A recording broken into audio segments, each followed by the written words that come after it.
বন্ধুরা, শাস্ত্র অনুসার গোটা বছরের মধ্যে সব থেকে শুভ দিন হচ্ছে এই অক্ষয় তৃতীয়া। মানা হয় এই দিনে আমাদের প্রত্যেক করা কর্ম সারা বছর অক্ষয় হয়ে থাকে। যা এবছর 2024 সালে আগামী 10ই মে মানে 27শে বৈশাখ শুক্রবার ভোর 5:45 থেকে 11ই মে রাত 4:51 পর্যন্ত থাকছে এই অক্ষয় তৃতীয়ার তিথি। ফলে উদয়া তিথি অনুসারে আগামী 10ই মে শুক্রবারই পালন হবে এই 2024 সালের অক্ষয় তৃতীয়া। যাদের জীবনে দুর্ভাগ্য, দরিদ্রতা, ঝগড়া ঝামেলা, অশান্তি এবং রোগ ব্যাধি লেগেই রয়েছে, এই দিনে সামান্য কিছু কার্য তাদের জীবনে খুশি, আনন্দ, সৌভাগ্যে ভরিয়ে দেয়। এবং এই দিনে কিছু ভুল এবং দোষ করলে বন্ধুরা সারা জীবন এবং পরলোকেও অক্ষয় হয়ে থাকে। বন্ধুরা, দিনের সব থেকে পবিত্র সময় হচ্ছে এই ব্রহ্ম মুহূর্ত।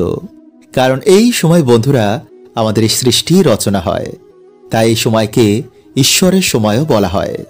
তাই এই সময় যদি আপনারা ঘুম থেকে উঠে এই 3টি শব্দ বলেন, তো বন্ধুরা এতে আপনাদের সকল মনোবাসনা পূর্ণ হবেই। আর এটি কিন্তু আমি বলছি না, স্বয়ং বিষ্ণু পুরাণে ভগবান বিষ্ণু নিজে বলছেন। তাই কি সেই শব্দ, কিভাবে আপনারা বলবেন তা জানতে ভিডিওটি অবশ্যই পুরো দেখুন। এবং ভিডিওটি বন্ধুরা আপনারা একটি লাইক করে কমেন্টে আপনারা বলুন হর হর মহাদেব ও জয় শ্রীকৃষ্ণ। বন্ধুরা, বিষ্ণু পুরাণের প্রথম খণ্ডের 3য় অধ্যায়ে ভগবান বলছেন যে একটি পুরো দিনের মধ্যে 30টি মুহূর্ত হয়, আর তার মধ্যে 10টি হচ্ছে অশুভ, 16টি হচ্ছে শুভ, বিচিত্র 2টি এবং মহৎ 2টি। মানে দিনের সব থেকে শুভ সময় হচ্ছে এই 2টি মুহূর্ত। আর এই 2টি মুহূর্ত হচ্ছে ব্রহ্ম ও সমুদ্র। এই 2 মিলিয়ে হচ্ছে ব্রহ্ম মুহূর্ত, মানে 1 ঘন্টা 36 মিনিট। মানে ধরুন আমাদের এখানে ভোর 5টার সময় সূর্য উদয় হয়, তো তার আগে 1 ঘন্টা 36 মিনিটই হচ্ছে এই ব্রহ্ম মুহূর্ত। তাই এই সময়ের মধ্যেই কিন্তু বন্ধুরা আপনারা এই বিশেষ শব্দটি বলতে পারেন, তো পুরো ইউনিভার্স আপনাকে আপনার মনের বাসনা পূর্ণ করতে সহায়তা করবেই। আর এটা আমি বলছি না, আমাদের ঋষি মুনিরা, ভগবান বিষ্ণু এটি বলছে যে সর্বদা যদি আপনারা পজিটিভ চিন্তা করেন, পজিটিভ ভাবেন, তো আমাদের আশেপাশে পজিটিভ এনার্জিদের আগমন বেড়ে যায়। ফলে সর্ব কাজেই আমরা সফলতা প্রাপ্ত করি। সেই পজিটিভ এনার্জিরা আমাদের সহায়তা করেন। তাই এর জন্য বন্ধুরা আমাদের শাস্ত্র বলছে যে সময়কে পরমেশ্বরের সময় বলা হয়। এই সময় বিভিন্ন পজিটিভ এনার্জিরা এই পৃথিবীর দিকে ছুটে আসেন। ফলে এই সময় যে সকল ব্যক্তিরা সকালে ঘুম থেকে উঠে ধ্যান জপ করে, গীতা পাঠ করে বা পুজো অর্চনা করে, তাদের সকল মনোবাসনা তারা পূর্ণ করে দেন। এবং সায়েন্সও বলছে বন্ধুরা যে এই সময় বায়ুমণ্ডলে কসমিক এনার্জির বৃষ্টি হয়। আর যেহেতু বন্ধুরা আমরা এই পৃথিবীতে বাস করি, তাই সেই কসমিক এনার্জিকে আমরাও কিন্তু রিসিভ করি। তাই সেই কসমিক এনার্জি রিসিভ করার সময় যদি আমরা পড়াশোনা করি, ধ্যান করি বা এই মন্ত্রটি বলে নিজেদের মনোবাসনা বলি, তো বন্ধুরা পুরো ইউনিভার্স, ঈশ্বর, সকল দেবদূতেরা সেই কাজেতে সাহায্য করতে লেগে যায়। তাই এর জন্য বন্ধুরা আপনারা ব্রহ্ম মুহূর্তে ঘুম থেকে উঠেই আপনারা 3 বার ওম নমঃ শিবায়, হরে কৃষ্ণ মন্ত্র বা গায়ত্রী মন্ত্র জপ করে হাত জোর করে ভগবানকে বলবেন যে পরমাত্মা, আপনাকে অনেক অনেক ধন্যবাদ আজকের দিনটি নতুন করে শুরু করার জন্য, আমাকে এত ভাগ্যশালী বানানোর জন্য। এবং তারপর বন্ধুরা আপনারা আপনাদের যা মনোবাসনা রয়েছে তা পূর্ণ হয়ে গেছে তা এমন বলবেন এবং তা কল্পনা করবেন।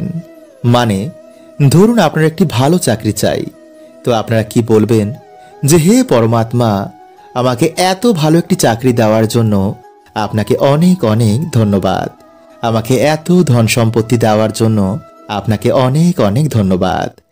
বন্ধুরা আপনারা কিন্তু সেই সময় চাইবেন না, বলবেন আমি পেয়ে গেছি। এইভাবেই আপনারা প্রত্যেক দিন সকালে ব্রহ্ম মুহূর্তে ঘুম থেকে ওঠার পর এই কল্পনা করবেন এবং 21 বার অন্তত আপনারা এটি বলবেন। দেখবেন কিছু দিনের মধ্যেই বন্ধুরা আপনাদের লাইফে কেমন পজিটিভিটির আগমন হয়েছে এবং আপনাদের মনোবাসনা ধীরে ধীরে পূর্ণ হচ্ছে। এবং যদি আপনারা চান তো এই কার্যটি হয়ে যাওয়ার পর আবার আপনারা ঘুমোতে পারেন বা বাকি কাজও আপনারা করতে পারেন। বন্ধুরা, শাস্ত্রের অনুসার বছরে 4টি দিনকে সবথেকে গুরুত্বপূর্ণ মানা হয়েছে। 1 অক্ষয় তৃতীয়া, 2 বিজয়া দশমী, 3 পয়লা বৈশাখ ও 4 কার্তিক মাসের প্রথম দিন। তাই এই দিনে বন্ধুরা আপনারা এই খাবারগুলো একদম খাবেন না এবং এই কার্যগুলো ভুলেও কিন্তু বন্ধুরা এই দিনে আপনারা করবেন না। কারণ বন্ধুরা, বছরের সর্বশ্রেষ্ঠ দিন হচ্ছে এই অক্ষয় তৃতীয়া। এই দিনে সকল দেবদেবীর কৃপা আমাদের ওপর হয়। শাস্ত্র বলছে যে এই দিনে সামান্য সামান্য কিছু ভুল সারা বছরকে কিন্তু দুর্ভাগ্যশালী করে দেয়। আবার এই দিনেই বন্ধুরা কিছু কাজ মানুষের জীবনে সৌভাগ্যে ভরিয়ে দেয়। তাই এর জন্যই বন্ধুরা আমরা এই দিনে সকল প্রকারের শুভ কার্য করি। এই দিনে এতটাই শুভ যে এই দিনে মানুষের জীবনে সুখ শান্তি অর্থে ভরে ওঠে। তাই কালকের দিনে ভুলেও কিন্তু বন্ধুরা আপনারা যাতে এই ভুলগুলো না করেন তাই ভিডিওটি কিন্তু অবশ্যই দেখুন এবং ভিডিওটি বন্ধুরা আপনারা একটি লাইক করে কমেন্টে আপনারা বলুন হর হর মহাদেব ও জয় শ্রীকৃষ্ণ। নাম্বার 1, বন্ধুরা এই দিনে আপনারা কিন্তু দেরি করে ঘুম থেকে উঠবেন না। পারলে আপনারা ব্রহ্ম মুহূর্তেই ঘুম থেকে উঠুন। কারণ বন্ধুরা এই দিনে আমাদের বাড়িতে অনেক দেবী দেবতার কৃপা হয়। তাই সকাল সকাল এই দিনে আপনারা ঘুম থেকে উঠে বাড়িঘর পরিষ্কার করে স্নান করে এসে ঠাকুর ঘর পরিষ্কার করে একটি প্রদীপ জ্বালান এবং একটি আসনে বসে আপনারা ভগবানের নাম করুন আর ভগবানকে বলুন, প্রভু, যে অপরাধের জন্য আমরা এই শাস্তি পাচ্ছি, যে দুঃখ পাচ্ছি, তা তুমি আমাদের ক্ষমা করে দাও এবং আমাদের পরিবারের ওপর তুমি আমার ওপর কৃপা করো। নাম্বার 2, বন্ধুরা এই দিনে ভগবানের পুজো অর্চনা না করে কোন রকমের কিন্তু আপনারা খাবার খাবেন না। তাই সকাল সকাল স্নান করে এসে ভগবানের পুজো অর্চনা দিয়ে ভগবানকে ভোগ দিয়ে সেই প্রসাদই কিন্তু আপনারা তারপর গ্রহণ করবেন এবং সেই প্রসাদ খেয়ে ভগবানের আশীর্বাদ নিয়ে আপনারা দিনটি শুরু করুন। নাম্বার 3, বন্ধুরা এই দিনে কিন্তু আপনারা ভুলো স্নান না করে তুলসী পত্র তুলবেন না এবং তুলসী পত্র তোলার সময় কিন্তু আপনারা মাতা তুলসীর কাছে ভগবানের কাছে আপনারা প্রার্থনা করে তবেই তুলসী পত্র তুলবেন। নইলে কিন্তু বন্ধুরা মা লক্ষ্মী এতে প্রচন্ড রুষ্ট হয়ে যান। নাম্বার 4, বন্ধুরা এই দিনে বাড়ি নির্মাণের কার্য করা কিন্তু অশুভ, কিন্তু এই দিনে আবার গৃহপ্রবেশ করা অত্যন্তই শুভ। নাম্বার 5, বন্ধুরা এই দিনে ভুলেও নিজের বাড়িঘর নিজের শরীরকে নোংরা রাখতে নেই। পরিষ্কার জামা কাপড় পরতে হয়, সকলের সাথে এই দিন ভালো ব্যবহার করতে হয়, ভগবানের নাম ও প্রসাদ বিতরণ করতে হয়। নাম্বার 6, বন্ধুরা শাস্ত্র মতে এই দিনে বাড়িতে পেঁয়াজ রসুন মদ মাংস মানে কোন রকম তমগুণী খাবার এই দিনে খেতে নেই। এছাড়া এই দিনে বন্ধুরা কোন রকমের পোড়া খাবার না খাওয়াই ভালো। নাম্বার 7, বন্ধুরা এই দিনে রাগ হিংসা কটু বচন ঝগড়া ঝামেলা অশান্তি থেকে যতটা পারবেন আপনারা নিজেকে সরিয়ে রাখুন। কারণ বন্ধুরা এই সকল কার্য এই দিনে নানা রকমের দুর্ভাগ্যকে সারা বছরের জন্য ডেকে আনে।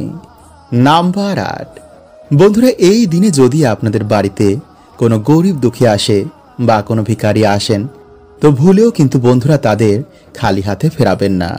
কারণ বন্ধুরা এই দিনে বহু দেবী দেবতারা বিভিন্ন রূপ নিয়ে আমাদের বাড়িতে এসে আমাদের পরীক্ষা নেন। তাই এই দিনে বন্ধুরা আপনারা যতটা পারবেন আপনাদের সামর্থ্য অনুযায়ী তাদের সাহায্য করুন। এই দিনে কি দান করা সর্বশ্রেষ্ঠ তা আমি আগের ভিডিওতে আপনাদের জানিয়ে দিয়েছি। তাই যারা বন্ধুরা এখনো দেখেননি তারা ভিডিওটি অবশ্যই দেখে নিন। নাম্বার 9, বন্ধুরা এই শুভ দিনে কিন্তু আপনারা কোন রকমের জঙ্গল পরিষ্কার চুল দাড়ি নখ একদম কাটবেন না, অযথায় শোক পালন করবেন না, কোনো ধরনের আপনারা এই দিনে অশ্লীল আচরণ করবেন না এবং কারোর সাথে এই দিনে কোন রকমের ঝগড়া করবেন না। হরে কৃষ্ণা, ওম নমঃ শিবায়।